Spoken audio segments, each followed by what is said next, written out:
I'm Renee Penney. I'm currently the conservation specialist with the Kalkaska Conservation District. I got started probably earlier than what I realized, just being a farm kid growing up outside and having forts under the apple tree in the backyard.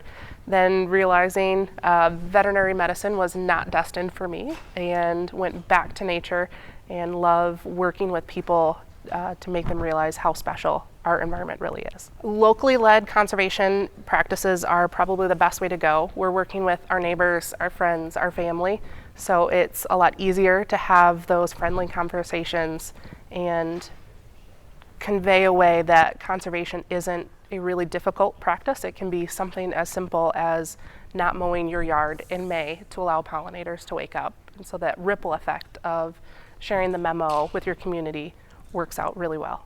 So explaining conservation to youngsters doesn't have to be super difficult, just to have them realize that it's things we do every day. And for the first step in that is just appreciating nature, to take a second to hug a tree or smell a flower and share that connection with nature with others, and the rest comes naturally from there.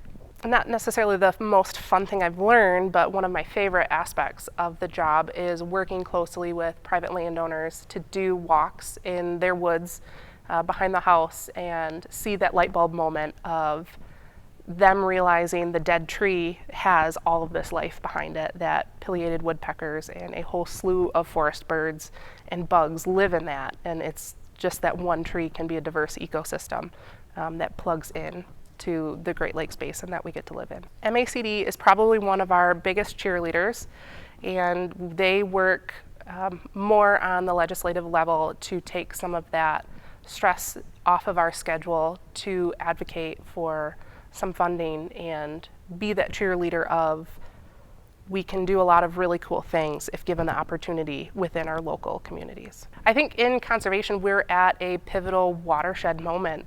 There's a lot of lofty goals for recycling and conservation practices that if we can all get on board and chip in, we truly can make a difference, whether it's just a small impact in our local community that ripples farther beyond. And we are at that moment where acting now can make a big change for future generations. My favorite plant and animal will probably change any given day of the week that you ask me. I really enjoy tamaracks and sycamore trees, all the way down to wild bergamot that's in my front pollinator garden. Conservation districts as a whole, there's a lot of really cool and really smart people who are passionate about what we do, and if given the opportunity, we could talk for hours about our favorite plant and favorite animal to get people excited to care more and look more intently in their own backyard.